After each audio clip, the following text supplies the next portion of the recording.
Hello everyone, my name is जय Soni and welcome to शिक्षात्रा। आज हम देखेंगे मॉडल नंबर 2। ठीक है, मॉडल पेपर जो है एक हमने देख लिया, अब सेकंड नंबर देख रहे हैं।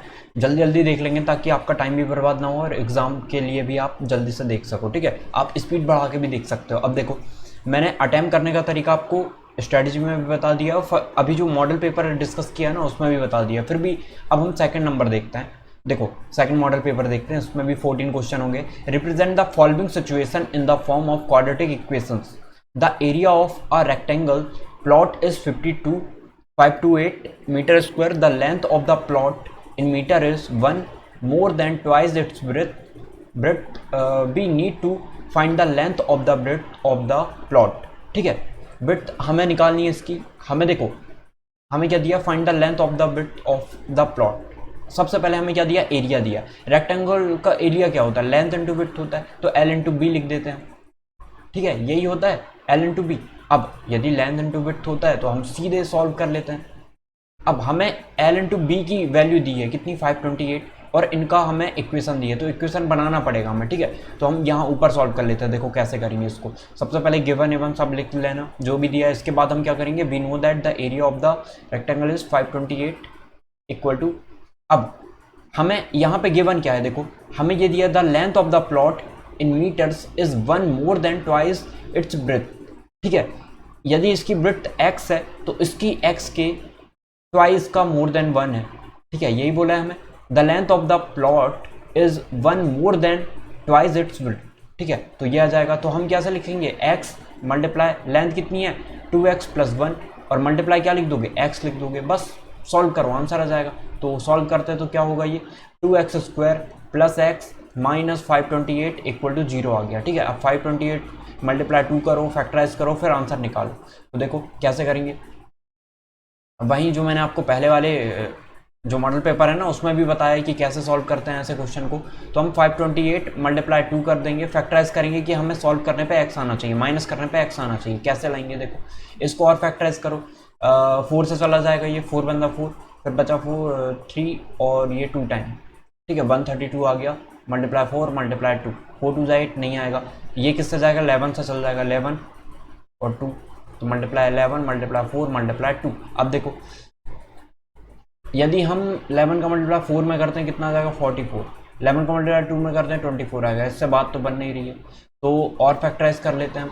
इसे 4 मल्टीप्लाई 3 लिख देते हैं, multiply 11, 4 multiply 3 multiply 11 multiply 4 multiply 2। ठीक है, अब सॉल्व करके देखो, तो 4 2 8 और 8 3 24, ये 44 है, बहुत कम है। ठीक है, और देखते हैं, यदि हम करें इनको मल्टीप्लाई 3 4 8 8 4 32 और ये 22, इतने में भी नहीं आ रहा है। तो फिर और सॉल्व करते हैं हम इनको। एक काम करते हैं, इनको 2 2 में और कन्वर्ट कर लेते हैं। तो देखो 2 multiply 2 multiply 3 multiply 11 multiply 2 multiply 2 multiply 2, हमने 528 ऐसे लिख दिए। अब देखेंगे हम सॉल्व करके। ठीक है, तो देखो 2 3 6 और 6 6 2 12, 12 2 हो जाएगा 24। नहीं, ऐसे में तो आएगा नहीं, और देख लेते हैं हम। 11 3 कितना आ जाएगा, 33 4, हाँ ये आ गया। देखो 11 3 कितना हो गया, 33 हो गया इतना, और 2 2 4 4 2 8 8 2 16 16 2 32। देखो इतने में कन्वर्ट हो गया, तो 33 और 32 में हमने कन्वर्ट कर लिया इसे। तो अब इसे हम क्या लिख सकते हैं, देखो इसे हम यहाँ लिख देते हैं, फिर इरेज कर लेंगे। 2x square plus 33x minus 32x minus 528 equal to 0। अब कॉमन निकालो तो 2 x कॉमन निकल जाएगा, x कॉमन निकलेगा तो 2 प्लस 33 2x प्लस 33 बचेगा, माइनस 32 कॉमन निकाल लो तो x माइनस 33 बचेगा। 1 सेकेंड, यदि हम माइनस कॉमन निकालते हैं तो ये तो प्लस हो जाएगा। ठीक है, माइनस में कन्वर्ट करेंगे तो ये माइनस में, तो ये आ गया, तो 2x। 1 सेकेंड, इसमें से हमने और कुछ कॉमन निकाला है। 1 सेकेंड, इसको फिर से सॉल्व कर लेते हैं यदि कन्फ्यूजन होगा तो। देखो इसमें हमने कुछ भी नहीं किया है, इसमें हमने सबसे पहले ये किया। देखो हमने क्या किया, यहाँ से 2x है ये, है ना, तो कुछ भी कॉमन नहीं निकल रहा है इसमें, तो हमने इसको 2x कॉमन निकाल दिया और 2 प्लस 33 ऐसे लिख दिया, 2x प्लस 33 ऐसे लिख दिया, ठीक है, माइनस 32 इसमें भी होना चाहिए, इसमें भी होना चाहिए, तो 32 कॉमन निकालेंगे तो 32 कॉमन निकलना चाहिए, इससे निकलेगा। या फिर हम 16 कॉमन निकाल लेते हैं, है ना, 16, क्योंकि यहाँ हमें यहाँ भी कितना बचाना चाहिए, 2x प्लस 33 ही बचना चाहिए, तभी तो आंसर आ पाएगा, ठीक है। तो इतना बचाते हैं, अब सॉल्व करते हैं, आ रहा है यानी, तो 16 रखेंगे तो ये 32 आ गया, 16 से बिल्कुल आ जाएगा। 528 देखते हैं, और 4 बिल्कुल आ गया 528, ठीक है, तो ये हो गया। अब 2x प्लस 33 कॉमन आ जाएगा और यहाँ बचेगा x माइनस 16 इक्वल टू 0। तो एक बार क्या करोगे, 2x प्लस 33 इक्वल टू 0 ले लोगे, तो x की वैल्यू कितनी आ जाएगी, 33 माइनस 33 बाय 2, और एक बार x इक्वल टू 16, तो एक बार ये ले लेना, एक बार ये ले लेना। तो x की वैल्यू यदि ये होगी, इफ़ x इक्वल टू 16, तो जो लेंथ है वो कितनी हो जाएगी, विड्थ निकालना है हमें, तो विड्थ ही निकालना है ना, तो विड्थ तो आ गई है, x इक्वल टू 16 या x equal to minus 33 by 2, ठीक है। तो माइनस में कोई वैल्यू तो होती नहीं है सेंटीमीटर में, तो हम किसे कंसीडर करेंगे, x इक्वल टू 16 को, बस यही आंसर हो जाएगा आपका। तो बहुत ईजी है, एक बार हम करने की कोशिश करें तो हर चीज़ हमसे बन जाएगी, ठीक है। ऐसा नहीं कि क्वेश्चन डिफिकल्ट आ गया तो नहीं करेंगे, ऐसे नहीं है। हाँ, इनको लास्ट के लिए छोड़ सकते हो आप, जो मैंने स्ट्रेटजी बताई उसको फॉलो करोगे तो ज़्यादा बेटर रहेगा। अब देखो, अब क्वेश्चन सॉल्व कर लेते हैं हम आगे के, 1 सेकेंड। अब देखो सेकंड क्वेश्चन क्या बोला है हमें, सेकंड क्वेश्चन में बोला है find the roots of quadratic equation by factorisation, ठीक है, फैक्टराइजेशन से करना, अब रूट से घबराना नहीं है, हम जैसे सॉल्व करते आते हैं वैसे ही करेंगे। इसको हम इससे मल्टीप्लाई कर देते हैं, लास्ट वाली टर्म को फर्स्ट वाली टर्म से, एक्स स्क्वायर के कोफिशिएंट से, कितना आ जाएगा, तो 5 2 जा 10 आ जाएगा, ठीक है, 10 आना चाहिए यहाँ पे, तो आ जा रहा है, बिल्कुल आसानी से आ रहा है, 2x square plus 5x plus 2x plus 5 root 2 equal to 0, common निकाल लो, रूट x कॉमन निकालोगे तो रूट 2 प्लस 5 आ जाएगा, ठीक है, प्लस 2 कॉमन निकालोगे तो x रूट 2 कॉमन निकालोगे, है ना, रूट 2 कॉमन निकालोगे तो यहाँ पे x भी आएगा, रूट 2 कॉमन निकालो तो यहाँ बचाएगा root 2x plus root 2 common निकल चुका है ना, तो कितना बचेगा, 5 बचेगा, तो ये आ गया देखो, तो कॉमन कितना आ जाएगा, root two X plus 5 common आ गया, और अंदर बचा x plus root 2 equal to 0। तो एक बार x की वैल्यू कितनी आ जाएगी, माइनस 5 बाय रूट 2, और एक बार पूरा सॉल्व करोगे आप, मैं डायरेक्ट बता रहा हूँ ताकि जल्दी कर सकें, माइनस से रूट 2, तो ये 2 वैल्यू आ गई। तो ऐसे करना है, स्क्रीनशॉट ले सकते हो। अब हम नेक्स्ट क्वेश्चन देखते हैं, क्या बोला है हमें, find the value of k of quadratic equation so that they have two equal roots, जब भी इक्वल रूट होते हैं तो d इक्वल टू 0 होता है। d क्या है, d है b square minus 4ac equal to 0, तो b स्क्वायर मतलब k का स्क्वायर, k स्क्वायर हो गया, माइनस 4ac मतलब 4 मल्टीप्लाई a मल्टीप्लाई c, 4 2 जा 8, 8 मल्टीप्लाई 3 24, ठीक है, इतना ही आएगा, 4 मल्टीप्लाई a मल्टीप्लाई c, तो 24 आ गया इक्वल टू 0 है, हाँ इतना ही आएगा। तो k की वैल्यू कितनी आ गई, k की वैल्यू आ गई 24 ऐसे रूट में, ठीक है, या फिर हम बोल सकते हैं k की वैल्यू आ गई है, कुछ कॉमन निकल जाएगा क्या, हाँ कॉमन निकल जाएगा, यहाँ से क्या बचेगा, 6 बचेगा शायद, हाँ इतना आ जाएगा आंसर, तो ये आपका राइट आंसर होगा। ओके, अब देखते हैं, हम सॉल्व करते हैं आगे। तो बहुत ईजी क्वेश्चन है, सिर्फ एक बार प्रैक्टिस करनी है, आसानी से बन जाएगा। कैलकुलेशन देख लेना, यदि मिस्टेक हुई तो सुधार कर लेना, बाकी कॉन्सेप्ट मैंने बता दिया कैसे सॉल्व होगा।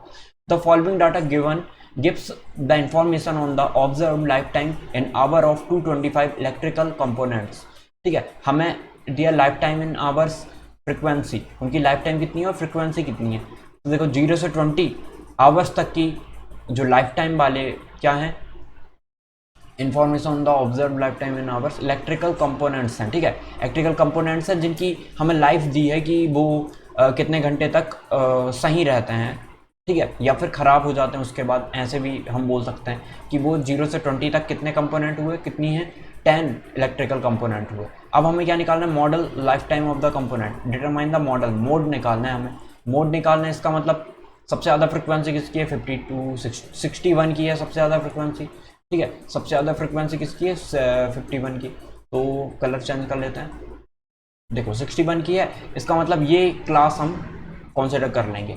अब जब भी मॉड निकालना होता है इसका फॉर्मूला क्या है, ये होता है L plus F0 minus F1 upon में 2F1 minus F0 minus F2, ठीक है, मल्टीप्लाई H। एक बार देख लेना फॉर्मूला यही है या नहीं है। अब F0 क्या होता है, F0 होता है जो फ्रिक्वेंसी आपने देखी ना सबसे ज़्यादा, उसके पहले वाली टर्म, मतलब ये F0 होगा, ये F1 होगा, ये F2 होगा, 0 1 2 ऐसे ही तो होता है।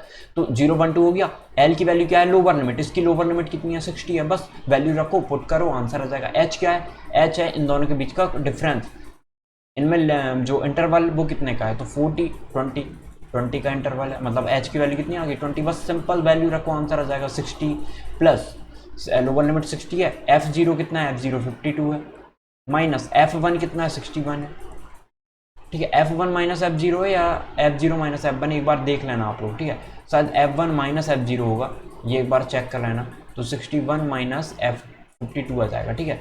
अब 2F1 में 2 का मल्टीप्लाई कर दो तो 2 6 2 12 आ जाएगा, इतना आ गया। अब माइनस F0 कितना है, F0 है 52, F2 कितना है, F2 है 38, तो माइनस 38 मल्टीप्लाई H मतलब 20, सॉल्व करना, आंसर आ जाएगा, ठीक है। अब देखते हैं 4 नंबर क्वेश्चन क्या दिया, a vessel in the form of a hollow hemisphere mounted by a hollow cylinder, the diameter of the hemisphere is 14 centimeter and the total height of the basal is 13 centimeter, find the inner surface area of the basal। अब surface area चाहे हम inner की बात करें चाहे outer की बात करें एक सा होता है, ठीक है। जैसे देखो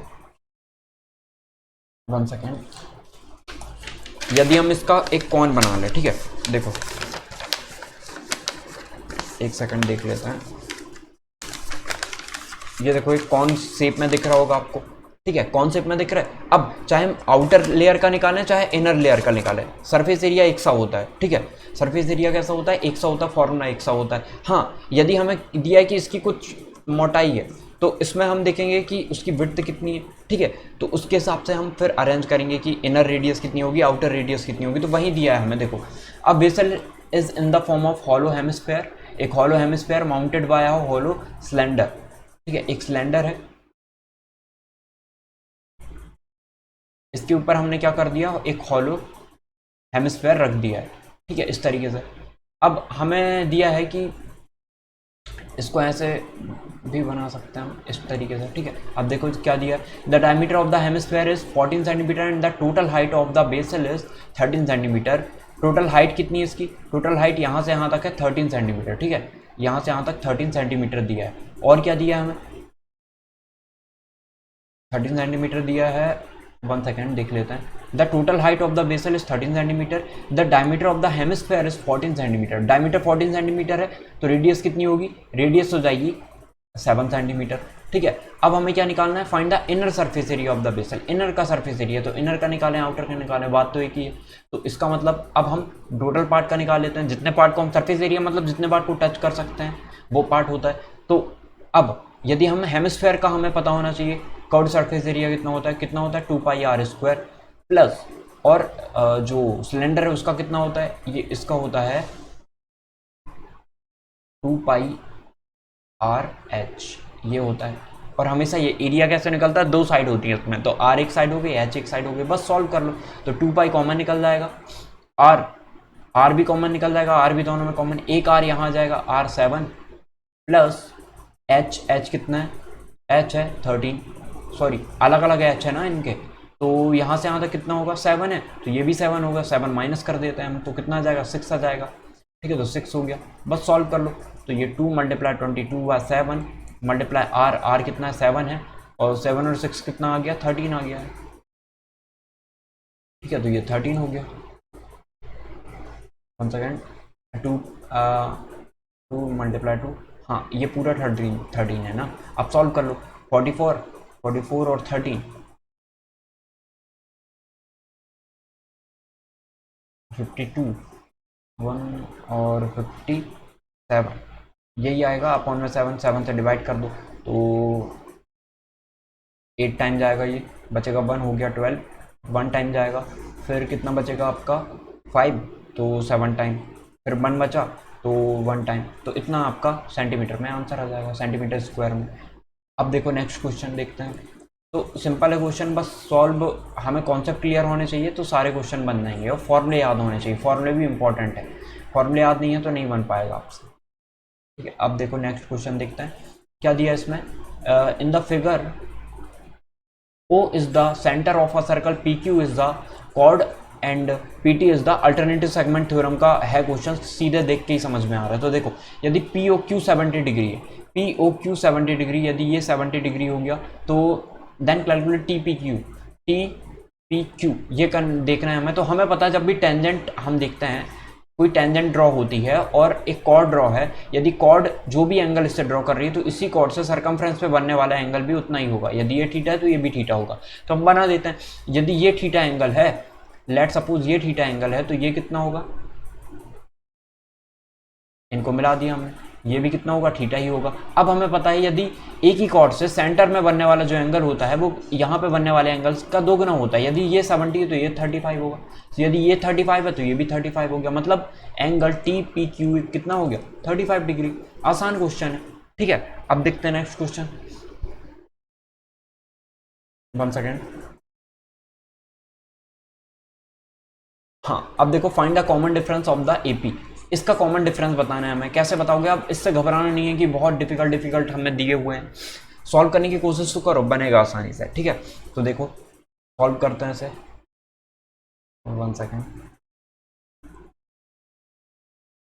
हमें दिया है तो find the common difference of the AP, इसका कॉमन डिफरेंस निकालना है। तो कॉमन डिफरेंस सिंपल है, 1 - 6B अपॉन 2B, मतलब सेकेंड टर्म में से फर्स्ट टर्म को माइनस कर दो, ये आ जाएगा। ये इक्वल होगा किसके, 1 - 12B अपॉन में 2B माइनस 1 - 6B अपॉन में 2B के। ठीक है, इसको इरेज कर देते हैं ताकि प्रॉब्लम ना जाए। 1 सेकेंड। हाँ, अब सही है। तो देखो अब हम एलसीएम ले लेते हैं, तो ये यहाँ पे एलसीएम कितना 2B आ जाएगा, मतलब ये इक्वल आएगा। कॉमन डिफरेंस तो D तो एक ही से निकाल सकते हो आप, बार बार से निकालने की जरूरत नहीं, पर मैं बता दे रहा हूँ आपको कि किससे भी निकालो आंसर वही आ जाएगा। तो 1 - 6B -1, तो +1 से -1 कैंसिल, 2 से 3 टाइम कैंसिल, B से B कैंसिल, मतलब -3 आ गया D। इससे भी निकालोगे तो भी उतना ही आएगा। देखो 2B एलसीएम आ गया, ये 1 - 12B -1 + 6B। ठीक है, सॉल्व कर लेते हैं तो +1 से -1 कैंसिल, और -12B -6B कितना आ जाएगा, -6B आएगा अपॉन में 2B, B से B कैंसिल, 2 से 3 टाइम, मतलब -3 आ गया। जैसे करना चाहो वैसे आंसर वही आएगा। The angle of the triangle are in AP, the least being half the greatest, find the angles. हमें क्या बोल रहा है, the least being half the greatest, जो लीस्ट है, जो सबसे कम वाला है, वो कैसा है, ग्रेटेस्ट है। तो AP में है वो सबसे पहले, तो हमें ये दिया है, कैसे है, AP में, मतलब कॉमन डिफरेंस सेम होगा। कितने एंगल होते हैं इसमें, हमेशा 3 एंगल होते हैं, 3 एंगल हैं, तो 3 के लिए हम देख लेते हैं। हमें ये दिया है कि यदि जो ग्रेटेस्ट है ना, यदि हम मान लेते हैं ग्रेटेस्ट A है, ठीक है, the least being half the greatest, जो लीस्ट है, जो सबसे कम होगा वो पहले लिख देते हैं, तो ये लास्ट हो गया। देखो जो सबसे बड़ा है वो हमने A3 मान लिया, A3 मान लिया, या L मान लो, जो मानना चाहो। तो ये कितना होगा, A3/2 होगा, जो सबसे कम वाला है। तो ये दिया है हमें, the least being half the greatest, find the angles.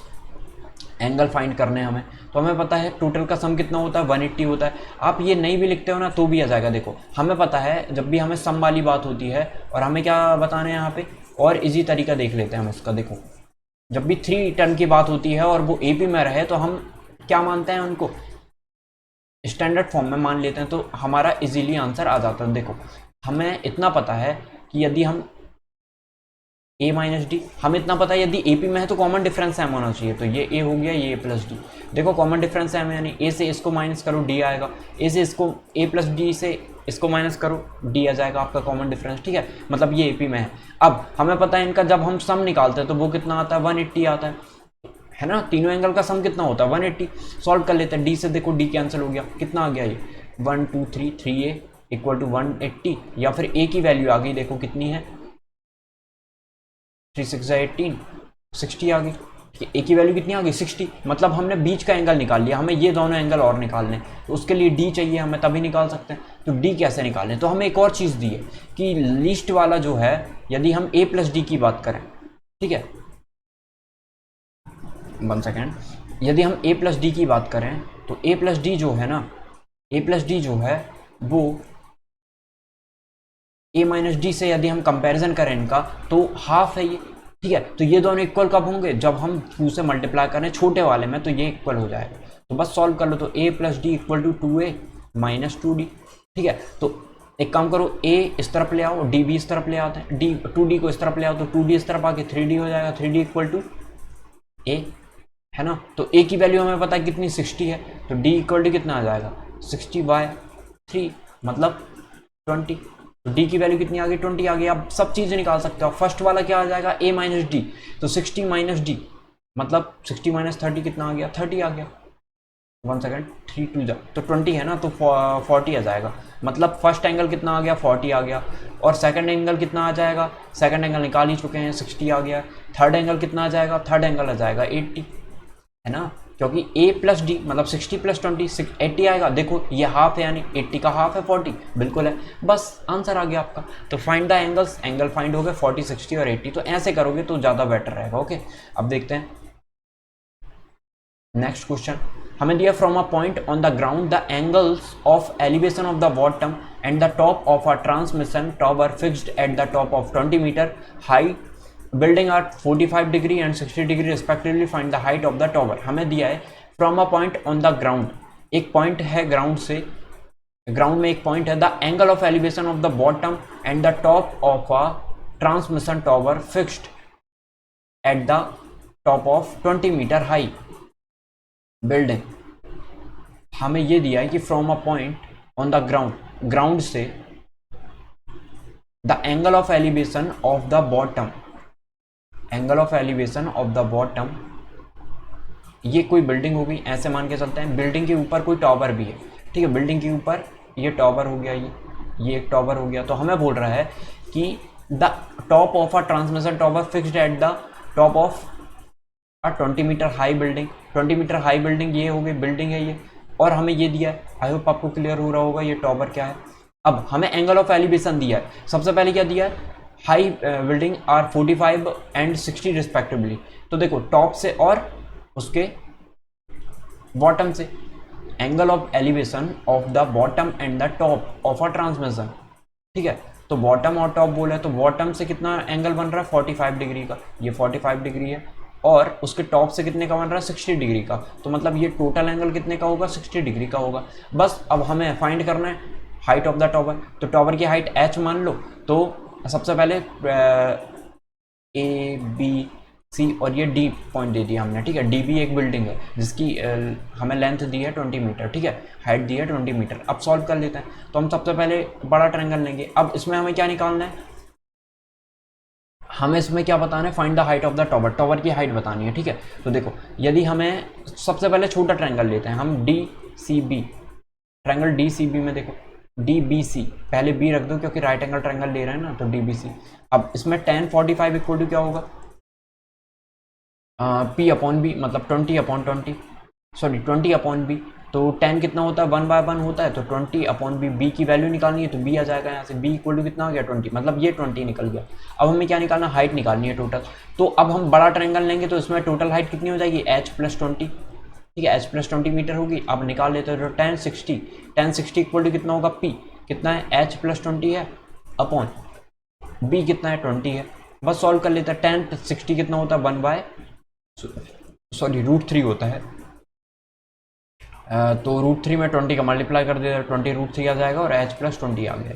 20 को इस तरफ ले आओ तो 20 कॉमन निकलेगा तो कितना आ जाएगा √3 - 1 इक्वल टू h। तो h इतना आ गया हमारा। ओके, अब बस h आ गया तो h की वैल्यू रख देना, आंसर आ जाएगा। मतलब h आ ही गया मीटर में, आंसर लिख देना इसका बस। अब देखो और क्या दिया हमें, क्वेश्चन नंबर बी दिया, from the top of 7 metre high building the angle of elevation of the top of a cable tower is 60 and the angle of depression of its foot is 45. determine the height of the tower, tower की height बतानी है। तो देखो from the, हमें क्या बोलो, from the top of 7 meter high building, from the top of a 7 meter high building the angle of elevation of the top of a cable tower is 60 degree. तो देखो हमें एक बिल्डिंग दी है, ये building होगी जो कि कितनी है 7 मीटर हाई है, ठीक है, 7 मीटर हाई है। और एक हमें क्या दिया, केबल दी है, तो केबल दी होगी यहाँ पे, केबल टॉवर दिया है। तो टॉवर ऐसे ऐसे कुछ होगा। तो हमें क्या बोल रहा है, 7 मीटर हाई है, यहाँ से जो टॉप का एलिवेशन है वो कितने का 60 डिग्री। तो हम हमेशा सबसे पहले हॉरिजॉन्टल लाइन देखते हैं, तो ये 60 डिग्री हो गया। अब हमें क्या कह रहा है, angle of depression of foot, इसके फुट का डिप्रेशन कितना बन रहा है 45 डिग्री। तो ये 45 है, तो हमें पता है ये अल्टरनेटिव एंगल से ये 45 हो जाएगा, ठीक है। तो ये 45 हो गया, ये भी 45 है। अब हमें क्या निकालना, determine the height of the tower, tower की हाइट बतानी है हमें, ठीक है। तो क्या क्या दिया, ये 7 है तो ये भी 7 होगा, टोटल हाइट h मान लो, तो टोटल h है तो ये h माइनस 7 हो जाएगा। बस सॉल्व कर लो, आंसर आ जाएगा, ठीक है। तो क्या करेंगे, सबसे पहले हम बेस निकाल लेते हैं ताकि आसानी से इसके भी हम निकाल पाएँ। तो देखो बेस कैसे निकलेगा, tan 45 इक्वल टू कितना आ जाएगा 7 अपॉन में b, ठीक है। तो tan 45 कितना होता है 1, 7 अपॉन b, तो b की वैल्यू कितनी आ गई 7 आ गई, तो ये भी 7 है तो ये भी 7 हो जाएगा। अब हम tan 60 लगा देते हैं तो ये हाइट निकल जाएगी, हमें h माइनस 7 निकल जाएगा। तो देखो tan 60 इक्वल टू कितना होगा h माइनस 7 अपॉन में 7, tan 60 कितना होता है √3 में 7 का मल्टीप्लाई कर दो, 7√3 इक्वल टू h माइनस 7 आएगा, 7 का प्लस कर दो, यहाँ पे 7 कॉमन निकलेगा तो √3 + 1 इक्वल टू h आ गया। बस h की वैल्यू आ गई, यही आंसर होगा आपका, h ही तो निकालना था। इजी क्वेश्चन है, बस एक बार अच्छे से आपके कॉन्सेप्ट क्लियर है ना तो हर क्वेश्चन बन जाएंगे। देखो the median of the following data is 525, find the value of x and y if the total frequency is 100। यदि हमें टोटल फ्रिक्वेंसी कितनी दी है 100 दी है, तो हमें बताना है कि x और y की वैल्यू कितनी होगी। तो सिंपल है, इसमें निकालना क्या है, हमें मीडियन दी है। मीडियन का फॉर्मूला क्या होता है, सबसे पहले देख लो, मीडियन का फॉर्मूला क्या होता है, l + n/2 - cf अपॉन में f मल्टीप्लाई h। क्या क्या है, n क्या है, टोटल नंबर का सम करोगे n आ जाएगा। क्यूमुलेटिव फ्रिक्वेंसी या क्यूमुलेटिव फ्रिक्वेंसी क्या है, ऐसे निकलती है। देखो ये क्यूमुलेटिव फ्रिक्वेंसी यहाँ पे देख लेते हैं,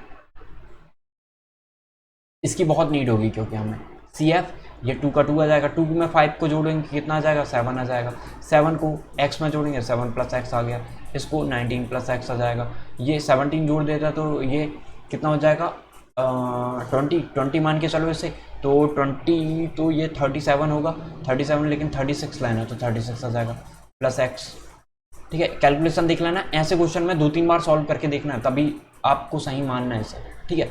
देखो 36 है, 36 में 20 और जोड़े तो 56 + x आ जाएगा। अब ये देखो 56 + x + y आ जाएगा। क्यूमुलेटिव फ्रिक्वेंसी ऐसी निकलती है, ये वाली टर्म 9 में जोड़ दो तो कितना आ जाएगा, ये आ जाएगा 65 + x + y, इसमें जोड़ देते हैं कितना आ जाएगा, यह आ जाएगा 72 + x + y, और ये 76 + x + y। एक बार और चेक कर लेना क्या सही है या नहीं। अब n/2 निकालेंगे, n/2 मतलब ये निकल जाएगा n/2, ठीक है।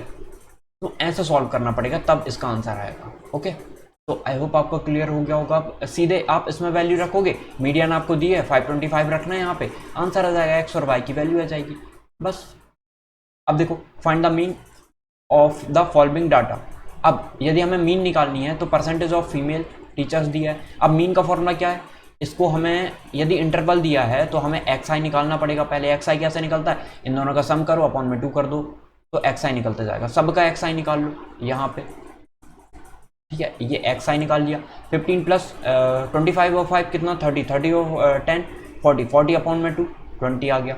20 अब अंतर कितने का है इनमें, 35 और 25 में 10 का अंतर है तो ये 30 आ जाएगा, ये 40, ये 50, ये 60, ये 70 और ये 80। बस अब हमें क्या निकालना है, जब भी हम x बार निकालते हैं तो हमें पता है मीन निकालते हैं तो summation of fi xi upon में समेसन f, ठीक है, यही होता है fi। अब देखो बस फॉर्मूले वैल्यू रखोगे आंसर आ जाएगा, ये समेसन है, ठीक है। अब देखो एक और तरीका क्या है, एज्यूम मीन मेथड, उसमें a को जोड़ते हैं हम, एज्यूम मीन मतलब किसी को भी मीन मान लेते हैं हम, बीच का डाटा जो भी होता है तो वैसे निकाल लेना, सॉल्व वैल्यू रखना आंसर आ जाएगा, ठीक है। अब देखते हैं नेक्स्ट क्वेश्चन, जल्दी जल्दी देख रहे हो ताकि हर कॉन्सेप्ट आपके क्लियर हो जाए। फिर भी नहीं बनता तो आप कमेंट सेक्शन में बता सकते हो। Draw a circle of radius 6 centimetre from a point 10 centimetre away from its centre, construct the pair of tangent to the circle and measure the length, give a proper justification of the construction, ठीक है। Justification भी लिखना है construction का हमें। तो देखो हमें क्या बोला है, draw circle of radius 6 centimetre, सबसे पहले 6 सेंटीमीटर का, शायद यही क्वेश्चन किया है हमने प्रीवियस जो आपका हमने बेस मॉडल नंबर 1 देखा ना, सेम यही क्वेश्चन है, देख लेना वहां पे बन जाएगा। अब देखो ये question, in figure xy and x' are two parallel tangent to a circle, x with center O and another tangent AB with point of contact C intersecting X Y and Y prove that angle A O B equal to 90 degree. A O B equal to 90 degree हमें ये बताना है, तो हमें angle से related कुछ पता है होना चाहिए इससे रिलेटेड।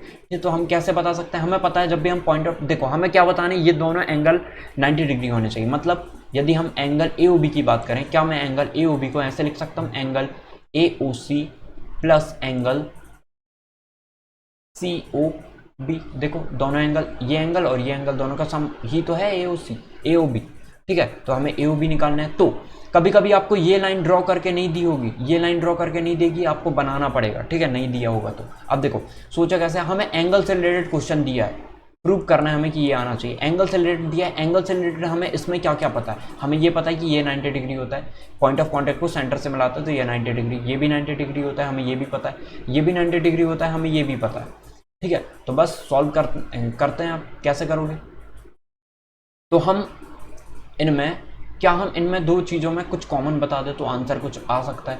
कैसे कॉमन बता सकते हैं, हम कॉमन बता सकते हैं सॉल्व करके, कॉन्ग्रुएंसी से, कॉन्ग्रुएंट बता के। कॉन्ग्रुएंट कैसे बताएं, तो हमें क्या पता है यहाँ पे देखो, यदि हम ये दो ट्रायंगल लें, एक ये वाला ट्रायंगल लेते हैं, एक ये ट्रायंगल ले लिया हमने और एक ये ट्रायंगल ले लिया, ठीक है। तो देखो इसमें है क्या, ये दो सर्कल हो गए, ये सर्कल है, ये रेडियस होगी, ये भी रेडियस है, ये भी रेडियस, ये इक्वल होगी, ये दोनों में कॉमन है, ये इक्वल होगी, ठीक है।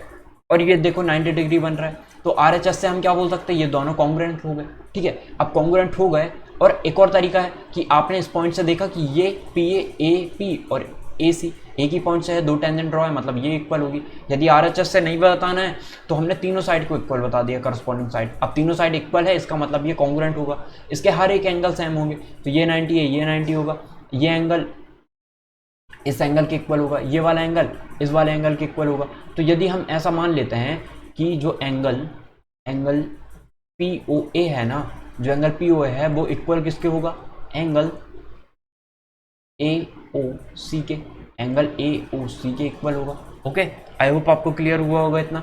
अब आपको ये भी पता होगा कि एक जो हमारा लाइन है, एक लाइन में हमारा एंगल जो बनता है वो 180 का बनता है। अब इसे कितने भी पार्ट में आप डिवाइड कर दो 180 ही रहेगा इन सब का सम, ठीक है। तो वही है, देखो इसका सम, इसका सम, इसका सम, इसका सम, टोटल का सम कितना होगा 180। तो हम ऐसा कुछ सॉल्व करने की कोशिश करते हैं।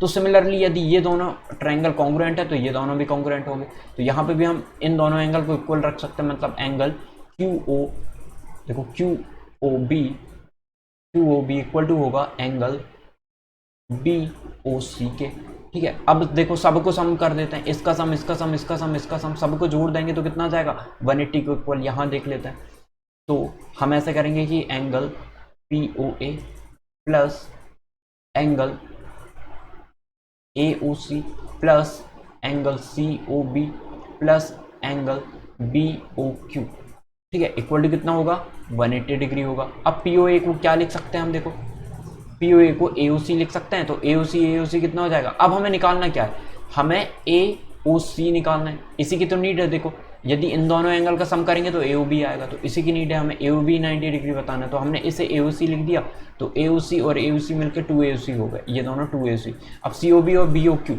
COB और BOQ को क्या लिख सकते हैं, BOQ को क्या लिख सकते हैं, देखो BOQ को या QOB को BOC लिख सकते हैं, लिख दो। तो BOC लिखोगे या COB लिखोगे तो ये भी क्या हो जाएगा 2BOC आ जाएगा, ठीक है। इक्वल टू कितना 180,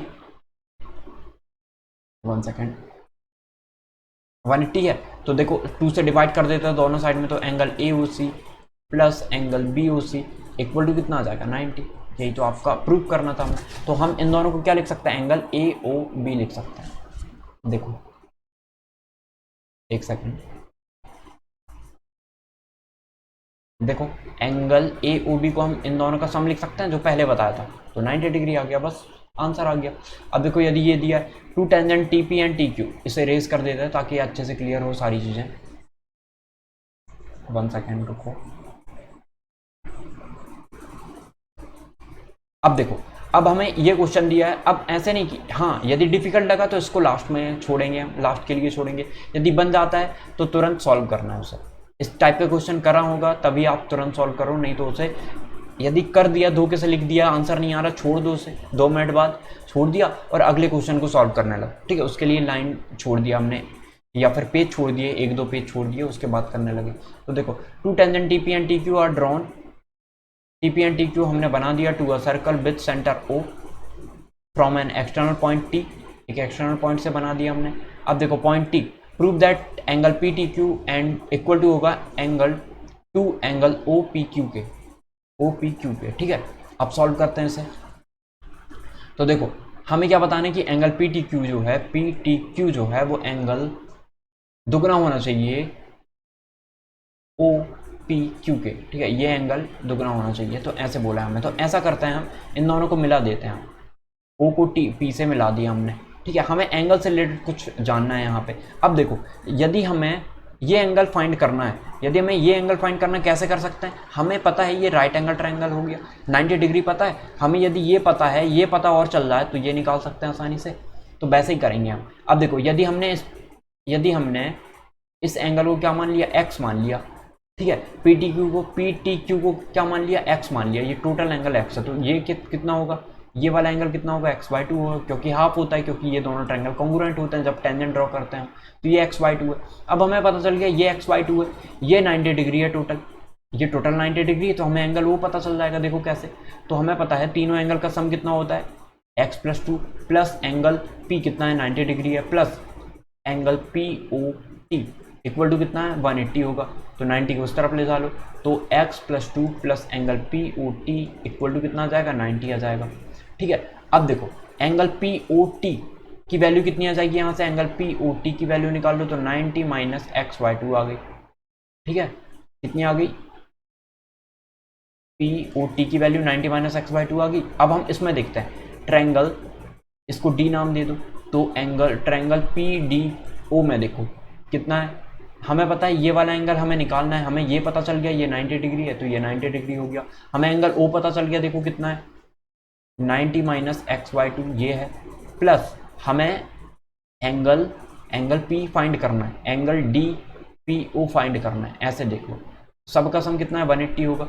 अब देखो 90 90 180, 180 में से 180 कैंसिल हो गया ये, तो एंगल DPO कितना आ गया, देखो x/2 आ गया, x/2। और हमें क्या फाइंड करना था, देखो हमें बताना था कि जो एंगल PTQ है, एंगल PTQ कितना था, देखो एंगल PTQ हमने x माना हुआ था, और एंगल OPQ कितना आ गया है, x/2 आ गया। तो हमने बता तो दिया ये हाफ है, इन दोनों को इक्वल करके हम ये ला सकते हैं कि जो एंगल OPQ है, OPQ जो है वो दुगना करेंगे तो इसके इक्वल आएगा PTQ। ओके, बस सॉल्व हो गया। तो बहुत ईजी ये क्वेश्चन है, बस एक बार आपको कॉन्फिडेंस बिल्ड करना है। देखो जितने ज़्यादा क्वेश्चन कर लोगे ना, अपने आप कॉन्फिडेंस बिल्ड हो जाएगा। सबसे पहले तो क्वेश्चन ज़्यादा से ज़्यादा करो, आपके एग्जाम की बात कर रहा हूँ मैं। सबसे पहले 10-12 क्वेश्चन हो गए, एक आध क्वेश्चन छूट जाता है, बाद में करोगे आसानी से बन जाएगा, टाइम रहेगा आपके पास तो, ठीक है। टाइम कब बचेगा, जब शुरुआत से स्पीड से चलोगे। अब देखो 12 हमें नंबर दिया है, 1 सेकेंड, 12 नंबर क्या दिया है हमें, दिया है a container shaped like a right circular cylinder having diameter 12 centimetre and height 15 centimetre is full of ice cream. The ice cream is to be filled into cones of height 12 cm and diameter 6 cm having a hemispherical shape on the top. Find the number of such cones which can be filled with ice cream. ठीक है, कि कितनी ऐसी कौन है जिनको हम इस तरीके से फिल कर रहे हैं। तो सिंपल सा है, देखो फिगर बनाते आ गया तो हर चीज़ आ जाएगी, फिगर आपने कॉन्सेप्ट समझ गया, क्वेश्चन समझ गया तो हर चीज़ बन जाएगी। एक कंटेनर है जो कि राइट सर्कुलर सिलेंडर का है, ठीक है। इसमें डायमीटर कितना है, 12 मीटर, मतलब इसकी रेडियस कितनी आ जाएगी, 6 सेंटीमीटर रेडियस आ गई, रेडियस कितनी आ गई 6 सेंटीमीटर, एंड हाइट कितनी है 15 सेंटीमीटर है, यहाँ से यहाँ तक कितना है 15 सेंटीमीटर है। अब जब भी आइसक्रीम से ये फुल है, मतलब वॉल्यूम की बात होती है, वॉल्यूम निकाल लो तो कितना होता है वॉल्यूम, πr²h इतना होता है। इसका वॉल्यूम किसके इक्वल होगा, the ice cream is to be filled into cones of height 12 centimetre, कौन में भर रहे हैं हम इनकी आइसक्रीम को, जो कि कितनी है 12 सेंटीमीटर है, हाइट इनकी कितनी है 12 सेंटीमीटर होगी, 12 सेंटीमीटर, और हमें क्या दिया एंड डायमीटर 6 सेंटीमीटर, इसका डायमीटर कितना है 6 सेंटीमीटर है। Having a hemispherical shape on the top, top में कैसा शेप बना रहा है वो हेमिस्फेरिकल, तो इस तरीके से बना रहा है। Find the number of such cons which can be filled which ice cream. तो देखो जितना वॉल्यूम होगा उतनी ही हम भर सकते हैं आइसक्रीम, तो हम सबसे पहले इसका वॉल्यूम निकाल लेते, कितना आएगा, तो पाई की टर्म में ही लाओ, पाई ताकि कैंसिल हो जाएगा वहाँ से। और पाई आर स्क्वायर एच है ना, एच तो अलग अलग है, तो देखो पाई को पाई ही रखो, आर कितना है, आर भी अलग अलग है, 6 है, 6 का स्क्वायर कितना हो जाएगा 36 पाई आ गया।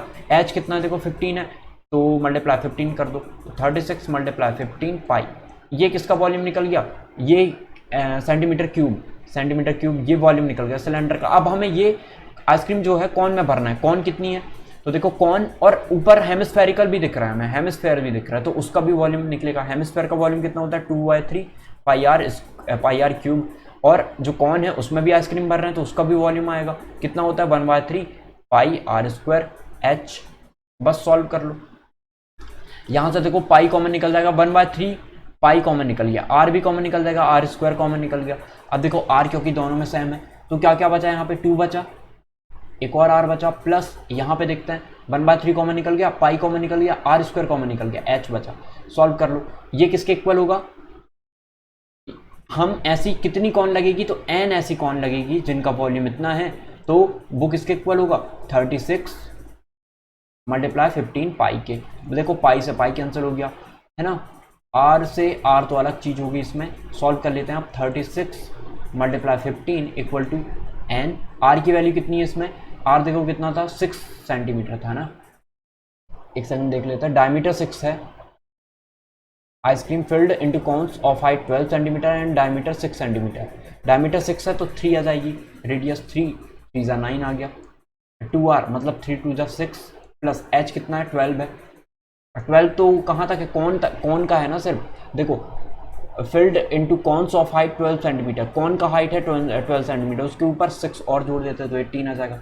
6 को जोड़ रहे क्योंकि इसके ऊपर एक हेमिस्फेयर है, हेमिस्फेयर की रेडियस जितनी होती है उतनी हाइट भी होती है, इतनी याद रखना, ठीक है। 18 हो गया, बस सॉल्व करते हैं तो 9 से ये 4 टाइम कैंसिल हो गया, तो 4 मल्टीप्लाई 15 और ये कितना आ गया, ये आ जाएगा 24 अपॉन में रख दो, एन की वैल्यू आ गई। तो सॉल्व करते हैं इसे, ये 6 टाइम आया,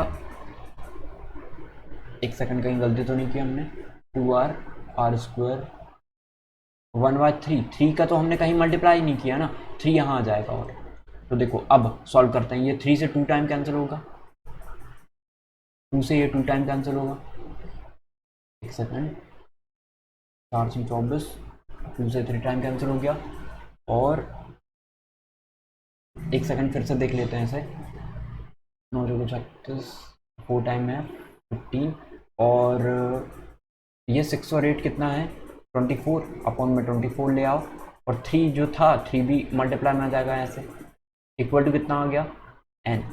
तो 3 से 8 टाइम कैंसिल, 4 से 2 टाइम कैंसिल, तो 2 से ये 7.5 आ जाएगा। तो कौन कितनी होगी, मतलब 7 और एक आधी कौन भर रही होगी, ऐसे बोल सकते हैं हम, ठीक है। 7 1/2 ये आपका आंसर होगा। एक बार कैलकुलेशन देख लेना कहीं मिस्टेक तो नहीं की है, उससे आंसर भी गलत हो जाता है, ठीक है। तो आई होप आपको क्लियर हो गया होगा ये 12 नंबर क्वेश्चन कैसे करना है। अब देखते हैं 30 number. Raman, 1 second, Raman is contractor, he is constructing a building of many floors. The building has interesting design on each floor. It has open shape space, thus number of rooms decrease as we 1 second we go up. If number of bricks for construction of our room is 1500, the number of bricks required for ground floor 13,000, on first floor 30,000, on first floor it is 27,000, on second floor it is 24,000 and so on। मतलब ये question पढ़ के समझ में आ रहा है कि AP का है। यदि आपको नहीं समझ में आता तो 1-2 बार पढ़ो, यदि नहीं फिर भी नहीं बनता तो लास्ट के लिए छोड़ सकते हैं। अब लास्ट ही क्वेश्चन है तो करना ही पड़ेगा हमें सॉल्व इसे।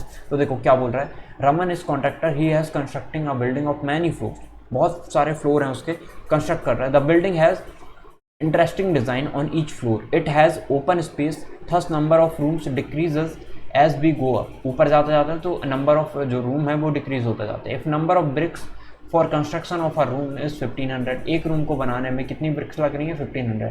The number of BRICS required for ground floor is 30,000। Ground floor के लिए कितनी लगेगी 30,000 लग रही है।